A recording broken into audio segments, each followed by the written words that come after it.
The fog was a suffocating blanket, so thick the headlights barely pierced it. My GPS had been dead for miles. Just a blank mocking screen. That's when I saw it. A flickering neon sign, a lonely red eye in the gloom, promising a room at the old Bates Motel. Exhaustion won and I pulled over. The moment I stepped out of the car, the wind seemed to whisper my name. Mia. I shook my head, just tired. But the buzzing sign hummed an unnatural tune, and the shadows it cast, they danced when I wasn't looking. The motel lobby was a time capsule of decay, draped in dust and peeling wallpaper. Behind the counter, a clerk with vacant eyes slid a key across the wood without a single word. I took it, my hand trembling slightly.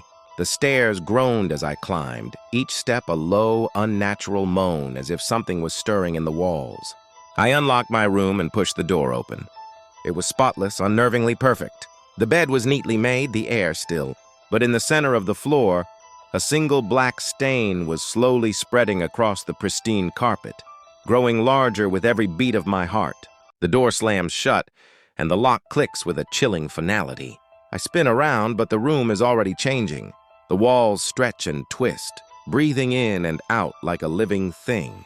Whispers crawl from the corners, slithering into my ears, repeating my name over and over. I scramble for the doorknob, but it melts under my hand. Then from the mirror, a shape emerges. It's me, but not me. It crawls out, a dark, oily trail seeping onto the floor, its eyes fixed on mine. The mirror shattered, but the silence was worse. I ran, my feet pounding down a staircase that stretched into forever. Each door I threw open led to the same suffocating darkness. Finally, the exit. I burst into the foggy night, gasping for air, but the motel was gone. Only a dense, silent forest stood before me. Then, a flicker of neon light from behind. A figure watching. It was her.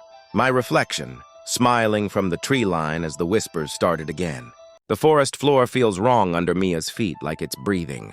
Branches claw at her jacket, trying to hold her back. Then the fog rolls in, thick and suffocating.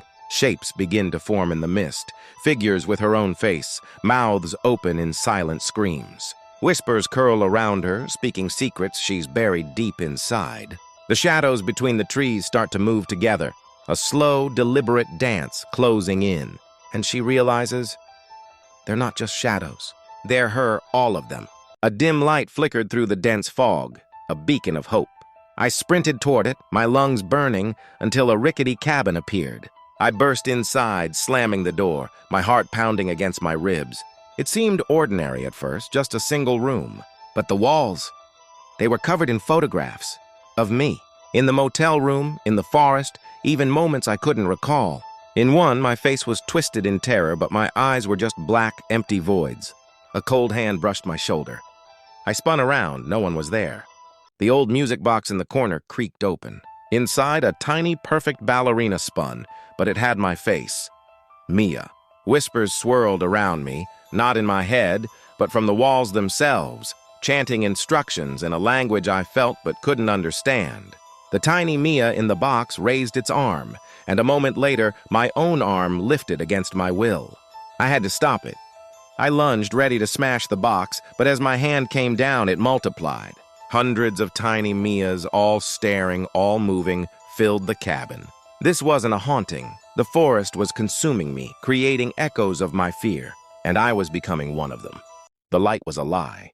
Mia stumbled toward it, a beacon of hope in the suffocating woods. She crossed the threshold and for a heartbeat, felt warmth. Then the forest snatched her back. She looked down. Her hands were turning black, veins of shadow creeping up her arms.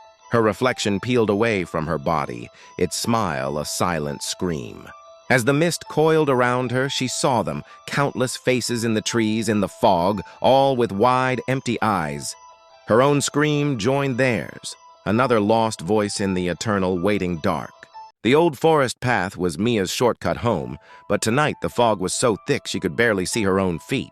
A child's giggle echoed through the trees. Mia froze. It sounded just ahead. She called out, "Hello?" but only the wind answered. She took a few more steps and the giggle returned, closer this time. Her heart pounded. Then, through the mist, she saw a small swing swaying back and forth, completely empty.